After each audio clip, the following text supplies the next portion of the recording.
Hey guys, this is Talking Konach with another game of Minecraft, and by that I mean wheat. And today we're going to play Minecraft, or wheat, whichever you prefer to call it. And they say of the wheat field that there are only straight lines. And that's what we're working on today.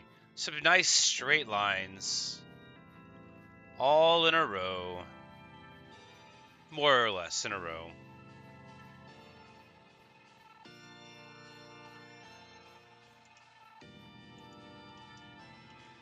And I actually, I need to have a standardized setup for wheat and survival, and then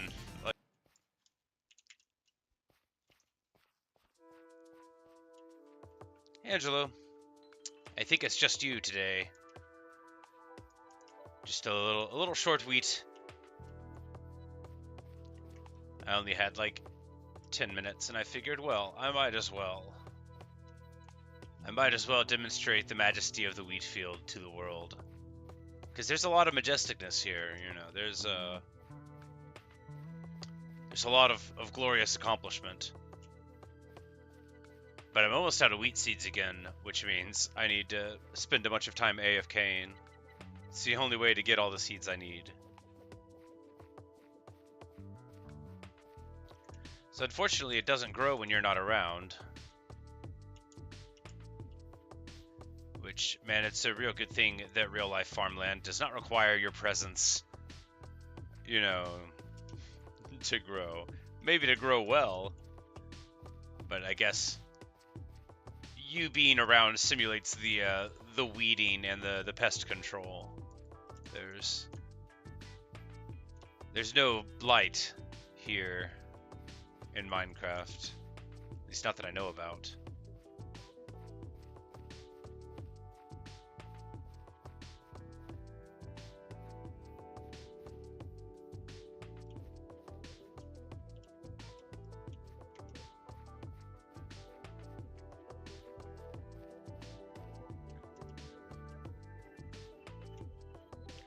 I think my favorite thing about this shot right here is there is no way to tell how big this wheat field is. You only have my vague intimations of it, which, you know, is that good? Should I be saving the reveal for so long in a video? Ultimately, it doesn't matter.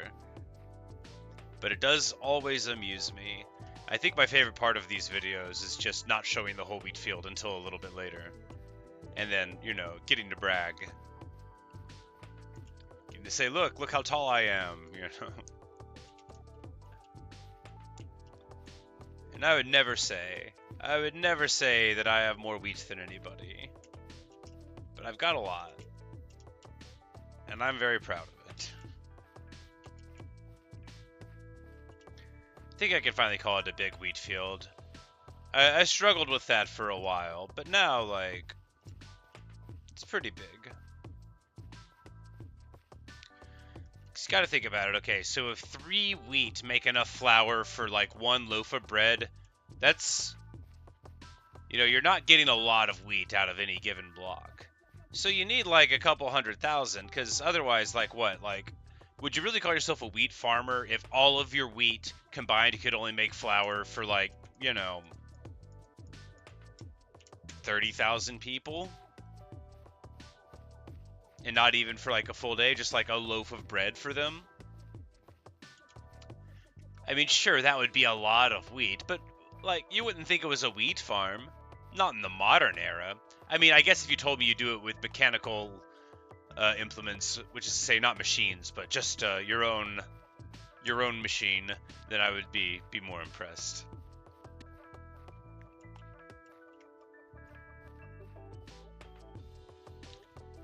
Because really it takes, you know, like, a lot of food to feed people. It sounds silly, but I don't know. See, I grew up, and I've mentioned this before, my family, we weren't like totally self-sufficient or anything, but we grew a bunch of our food and like fruits and vegetables, and you know, like we had a pecan tree, and you know, we hunted and fished and that kind of thing. But even with like the food that we brought in, it still had to be supplemented pretty heavily by buying it because it takes a lot of effort to grow cereal crops. It just does.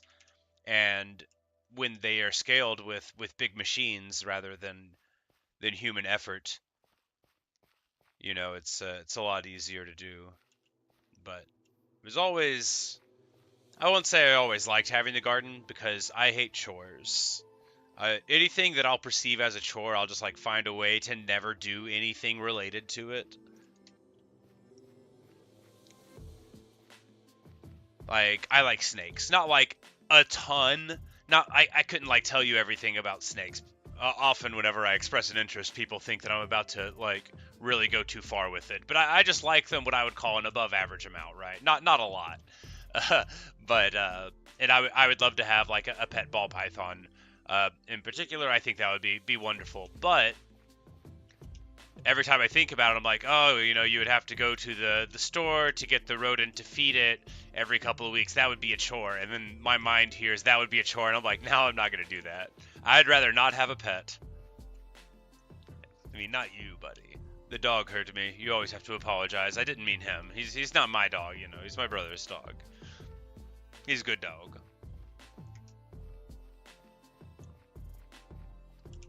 He's very sensitive. I think he gets it from me. You like spiders? Spiders are nice. I don't have any pet spiders, but I have many spiders around in my living area.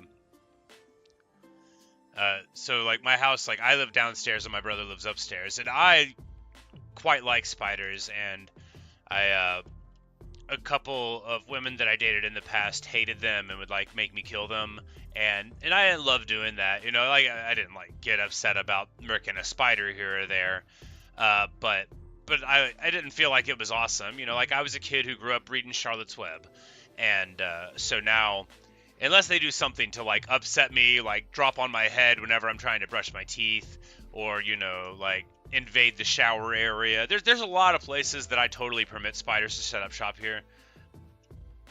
I like them in the corners. A spider has never eaten anything that I have wanted to eat, and their enemies have ever been my enemies. That's how I look at it. Every time I see some weird bug tied up in a spider's web and I don't even know what it was, I'm like, yeah. You know why I don't know what that bug is? Because I don't see them. Because of the arrangement. The contract is alive and well. But I do understand that, it's not... Like, people are quite genuinely afraid of them often. Like my exes that made me kill the spiders, they weren't merely disliking of spiders. They were quite afraid of them. And I don't want to make fun of other people's fears in general or specifically, because, well, the fears aren't rational, right? Nobody wants to be teased about a response that they don't have a control over. And I don't want to act like I'm not afraid of stuff. Really, I'm afraid of so many things.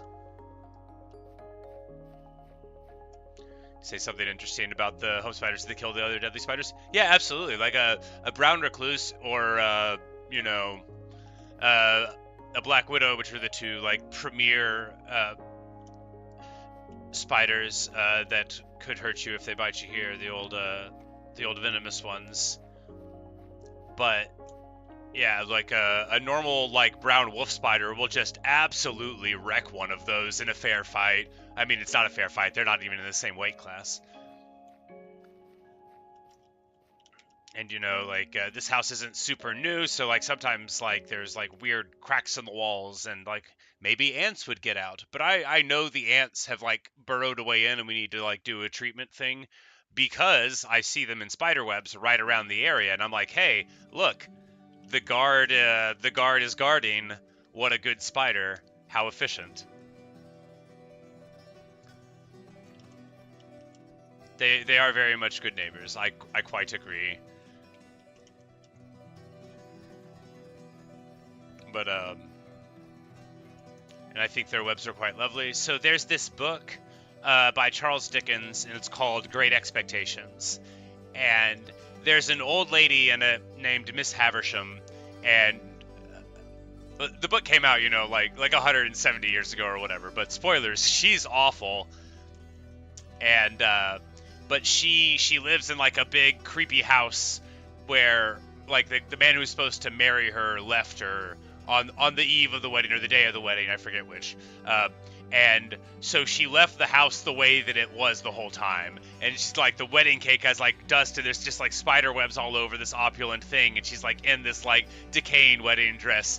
And I always thought that was like so hardcore. And the aesthetic of having a bunch of spider webs around always calls to mind fondly Miss Havisham, who again is a terrible person, spoilers, but is in my mind one of the iconic figures of English literature. Hi, Drifter.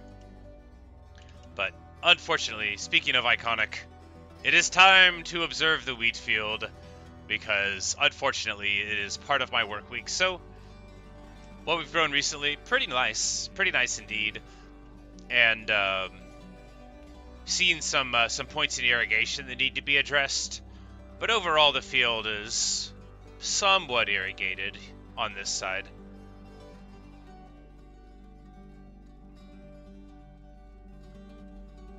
And then of course we have all of this. None of this would be good to farm. Maybe a couple of areas over there, but it's not flat enough and long enough spaces. Just like none of this right in here would be good to farm to get more seeds, I mean to say. Because at a certain point, you've got to choose an area to get your seeds from. So we farm there, and then there are several advantageous farming spots here, which there's still many lines for seeds that can be drawn here. And it's not all good. Like this area over here is crummy, and some of it on the shoreline here is pretty bad. But overall, this is where I choose to usually farm the seeds. That's just because, well, did you say could use creative mode to plant a lot of wheat field? Yeah, theoretically. But although I am flying in spectator mode now, the wheat field is all, hand grown. Let's look at the statistics.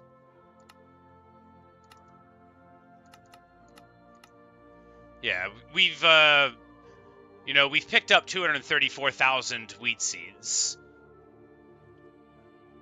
We've mined 60,000 of them, meaning that's how many things we've hit. We do have an enchanted diamond hoe. It has fortune 3 for maximum seeds. It's just, when you start with a field of this size, you run out of seeds from time to time.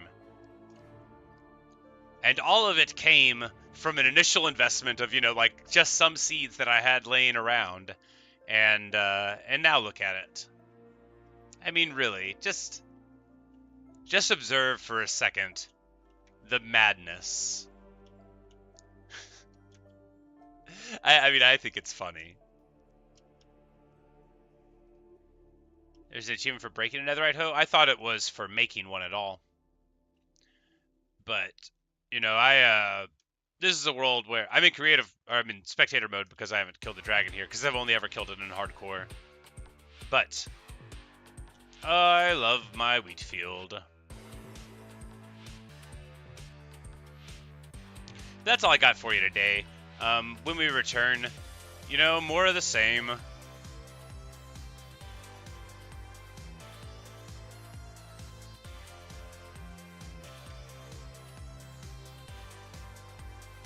Get my little ziggurat in the frame over there. I really love this little mountain here with the meadow in the middle. It's the cherry trees I had to plant, but I just spawned right over there, and